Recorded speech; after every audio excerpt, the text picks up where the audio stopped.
Hello दोस्तों, welcome to YouTube channel study with Satyendra Singh. दोस्तों, आज के वीडियो में हम साधारण ब्याज के टाइप नंबर 2 में क्वेश्चन को सॉल्व करने वाले हैं। पहले वीडियो में हमने साधारण ब्याज निकालना सीखा था।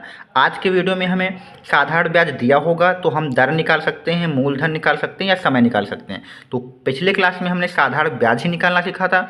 आज अन्य चीज़ों को भी निकालना सीखेंगे कि अगर बाई चांस साधारण ब्याज दिया है तो वो मूलधन कैसे निकालेंगे या दर कैसे निकालेंगे या समय कैसे निकालेंगे। तो पहला क्वेश्चन देखिए, काफ़ी अच्छा क्वेश्चन है। यह दिया है कि किसी धन का साधारण ब्याज की 8%। तो हमारे 8% जो दी है वो हमारी क्या है, आर है। हमने आपको पिछली क्लास में बता रखा है कि जो दर होती है उसे हम किससे लिखते हैं। मैं लिख देता हूँ फिर से, दर को हम आर से लिखते हैं और जो हमारा पैसा होगा जो जिस पर हम ब्याज लगा रहे हैं उसे मूलधन कहते हैं, उसे पी से लिखते हैं। और वर्ष जो हमारा होता है उसको हम टी से लिखते हैं और साधारण ब्याज को हम एस आई से लिखते हैं। यहाँ पे लिख देना है शॉर्टकट में। ये क्या है, हमारा साधारण ब्याज हो जाएगा जिसे एस आई से लिखेंगे। और ए से हम लिखते हैं मिश्र धन को। मिश्र धन कैसे निकालते हैं, हमने बताया था कि अगर हम साधारण ब्याज में मूलधन जोड़ लें, यानी साधारण ब्याज को किससे लिखते हैं, एस आई से, और मूलधन को किससे लिखते हैं, पी से। इन दोनों को जोड़ देंगे तो हमारा मिश्र धन निकल के आ जाएगा। तो ये काफ़ी इंपॉर्टेंट फॉर्मूला मैंने आपको बता रखा था पिछले क्लास में। ठीक है, तो ये भी एक फॉर्मूला आपको और बताया था, वो भी यहाँ पे मैं लिख देता हूँ। एस आई बराबर, तो यहाँ पे शॉर्टकट में यहाँ पे साइड में लिखे हुए एस आई बराबर बताया था P into R into T upon 100। अगर आपको साधारण ब्याज यानी एस आई निकालना है तो पी मतलब मूलधन, आर मतलब दर, टी मतलब समय को 100 से डिवाइड कर दें तो आपका एस आई आ जाएगा। एक बार एस आई आ जाएगा तो एस आई में अगर आप पी यानी मूलधन जोड़ देंगे तो आपका मिश्र धन आ जाएगा। ठीक है, इनकी जरूरत पड़ेगी तो मैंने आपको यहाँ पे बता दिया है। जिन लोगों ने पहला लेक्चर नहीं देखा है उनके लिए यहाँ पे आपको इनको देख लेना है। ठीक है, चलिए बात करते हैं आगे।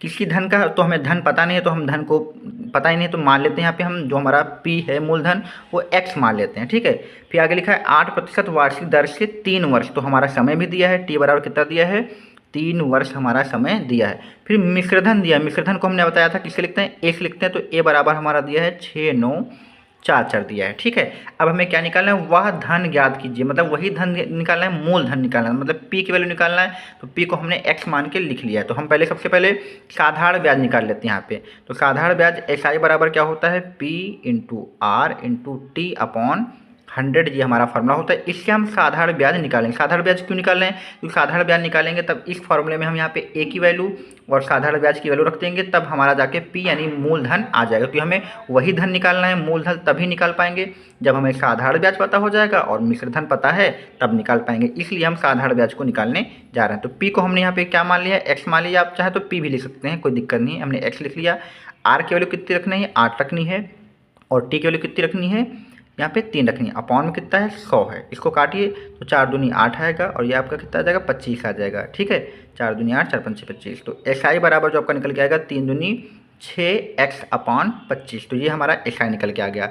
अब हम यहाँ पे देखिए, यहाँ पे ए बराबर जो हमारा फॉर्मूला होता है वो क्या होता है, पी प्लस एस आई होता है। यही तो होता है हमारा ए बराबर पी प्लस एस आई। तो ए की वैल्यू हम यहाँ पे क्या रखेंगे, 6944 रखेंगे। पी हमारा मूलधन है जिसको हमने एक्स मान लिया तो एक्स ही लिख लीजिए। एस आई को हमने कितना माना है, मतलब कितना निकाला है एस आई, तो 6x अपॉन 25 ये हमने निकाला हुआ है। ठीक है, यहाँ पे इसके आगे हम यहाँ पे सॉल्व करते हैं। ठीक है, इसके नीचे हम यहाँ पे 1 मानेंगे और लाशा लेंगे तो 25 और 1 का लाशा मिलेगा, 25 मिल जाएगा। और ये 25 इधर चला जाएगा, आपको लाशा लेना आना चाहिए। तो 25x हो जाएगा, क्रॉस मल्टीप्लाई कराना है, 6 का इधर कराएंगे तो ये 6x आ जाएगा। तो 25 6x आ जाएगा। बराबर में कितना लिख लेते हैं, 6944 लिख लेते हैं। और 25 को 6 को जोड़ेंगे तो 31x आ जाएगा और ये बटे का 25 उधर चला जाएगा तो 6944 गुणे 25 हो जाएगा। x बराबर निकालेंगे तो 6944 गुणे 25 बट्टे कितना आ जाएगा, 31 आ जाएगा। और जो x निकल रहा है वही हमारा क्या है, p है, यानी मूलधन हमारा अब यहाँ से आ जाएगा। तो ध्यान रखना है मैंने कैसे क्वेश्चन किया है। सबसे पहले हमने एस आई निकाला है, एस आई को मूलधन में जोड़ के मिश्रधन के बराबर रखा है। मिश्रधन पता था, एस आई पता कर लिया और हमने मूलधन निकाल लिया। बस इसको क्या करना है, डिवाइड करना है। तो 31 से काटते हैं तो 31 दूना 62 आएगा, 7 बचेंगे तो ये 74 हो जाएगा। तो 31 दूना फिर से 62 आएगा, फिर 12 बचेंगे तो ये 124 हो जाएगा। तो ये 4 बार जाएगा। ठीक है, अब हम यहाँ पे 25 से गुणा कराते हैं तो 25 चक्कू 100 आएगा, हासिल 10 आएंगे, 25 दूना 50 और 60 हो जाएंगे। ठीक है, फिर कितने हासिल लेंगे, 6 आएंगे, 25 दूना 50 और 6 56। तो ये हमारा जो हो जाएगा x बराबर 5600 रुपये हमारा जो होगा मूलधन निकल के आ जाएगा। ठीक है, और उसका जो हमारा मिश्रधन था 6944 था। तो उम्मीद करता हूँ आप सभी को अच्छे से क्वेश्चन समझ में आ गया होगा कि मूलधन कैसे निकाला। अगर आपको ब्याज निकालना हो तो यहाँ पे x की वैल्यू रख दीजिए तो आपका साधारण ब्याज भी आ जाएगा। तो पहला क्वेश्चन काफ़ी लेंदी था उम्मीद करता हूँ आप लोगों को क्लियर हो गया होगा। चलिए हम अगला क्वेश्चन देखते हैं।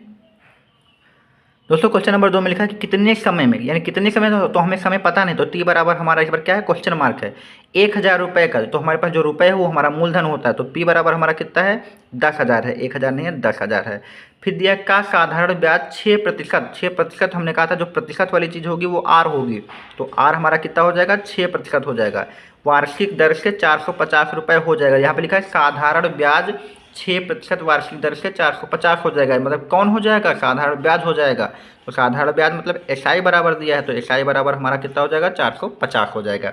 तो इस बार हमें क्या निकालना है, समय निकालना है। तो फॉर्मूला हमारा वही रहेगा, एसआई बराबर P into R into T upon 100 रहेगा। यहाँ पे एसआई की वैल्यू हम कितने रखेंगे, 450 रखेंगे, पी की वैल्यू 10,000 रखेंगे, आर की वैल्यू 6 रखेंगे और टी हमें पता नहीं है, यही हमें निकालना है। अपॉन में क्या रखेंगे, 100 रखेंगे, तो ये 2 जीरो कट जाएंगे। ठीक है, टी बराबर निकालना है, तो ये जो हमारा 100 है ये 450 के नीचे आ जाएगा, तो 450 के नीचे आप 100 ले आइए और ये 6 भी इसकी के नीचे आ जाएगा, बराबर में कितना रहेगा, टी रहेगा। अब हम यहाँ पे काटिए तो 1 जीरो से 1 जीरो काट लेंगे और 5 से काटेंगे तो 5 दूनी 10, 5 9 45 आएगा। फिर इधर काट लिए तो 3 दूनी 6 आएगा और 3 3 का 9 आ जाएगा। तो ऊपर बचेगा 3, नीचे बचा है 2 और ये 2, तो कितना हो जाएगा, 2 दूनी 4 हो जाएगा। तो टी बराबर 3/4 वर्ष आ जाएंगे। ठीक है, यही हमारा आंसर हो जाएगा, टी बराबर 3/4 वर्ष। ठीक है, ये हमारा आंसर वर्ष में आ जाएगा। ठीक है, अगर आपको महीने में निकालना हो तो आपको क्या करना है, 3/4 को आपको 12 से गुणा करा देना है, तो 4 3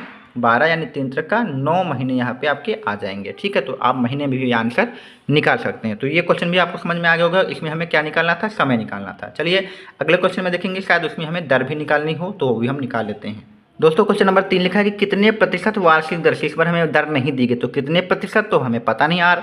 वार्षिक दर से 2500 रुपये, तो ये हमारा रेट है 2500 रुपये, पी मतलब 2500 रुपये हमारा पैसा दिया हुआ है, मूलधन। ठीक है, राशि का 4 वर्ष में, तो 4 वर्ष मतलब हमारा टी दिया है 4 वर्ष में। साधारण ब्याज यानी एसआई दिया हुआ है, तो एसआई हमारा कितना है, 400 रुपये है। ठीक है, हमें निकालना क्या है, कितने वार्षिक दर यानी आर हमें निकालना, तो एसआई बराबर फॉर्मूला लगाइए, एसआई बराबर P into R into T upon क्या हो जाएगा, 100 हो जाएगा। एसआई हमारा कितना है, 400 रख लीजिए आप यहाँ पे, पी हमारा कितना है 2500 रख लीजिए, आर हमारा कितना है, आर हमें पता नहीं है तो आर हमें निकालना है, तो आर को आर ही लिखिए, टी हमारा कितना है 4 है, अपॉन में कितना रखना है, 100 रखना है, तो 100 से आपके 2 जीरो कर जाएंगे, तो 400 और ये 25 चक्कू कितना हो जाएगा, बराबर में आपका 25 चक्कू 100 इंटू आर हो जाएगा। फिर आपको आर निकालना है, तो ये 100 गुड़े वाला क्या होगा, 400 के अपॉन में आ जाएगा, क्योंकि गुड़े की चीज़ बटे में ही जाती है, तो आप इसको काट देंगे, तो आर बराबर जो आपका निकल के आएगा वो 4% वार्षिक दर निकल के आ जाएगी। काफ़ी आसान क्वेश्चन है, आप लोगों को समझ में भी आ गया होगा। चलिए आज का अंतिम क्वेश्चन भी सॉल्व हम कर लेते हैं। दोस्तों क्वेश्चन नंबर 4 लिखा है कि कितनी राशि, तो इस बार बोला गया कितनी राशि, तो हमें राशि ही नहीं पता है, तो मतलब हमें पी नहीं पता है, तो इस पर पी हमें निकालना होगा। कितनी राशि, फिर आगे लिखा है 5% वार्षिक ब्याज की दर से, तो हमें यह दर दी है, तो आर बराबर हमारा 5% दिया है, 4 वर्ष हमारा समय दिया हुआ है, और फिर आगे के लिए नियोजित किया जाए कि उसका साधारण ब्याज 800 रुपये आ जाए, तो साधारण ब्याज मतलब हमारा एसआई जो है वो 800 दिया हुआ है। ठीक है, तो इस बार हमें कितनी राशि मतलब मूलधन बताना है, तो एसआई बराबर हम यहाँ पे लगाते हैं P into R into T upon 100, तो एसआई कितना रखेंगे हम यहाँ पे 800 रख लेंगे, पी हमें पता नहीं है, आर हम 5 रखेंगे, टी हम 4 रखेंगे, अपॉन में 100।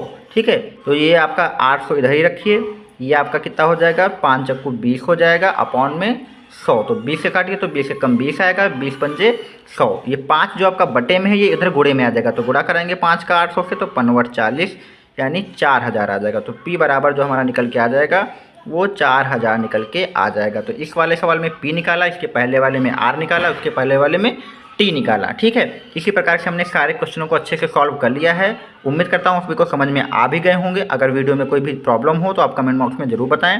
तब तक मिलते हैं अगले नेक्स्ट वीडियो में।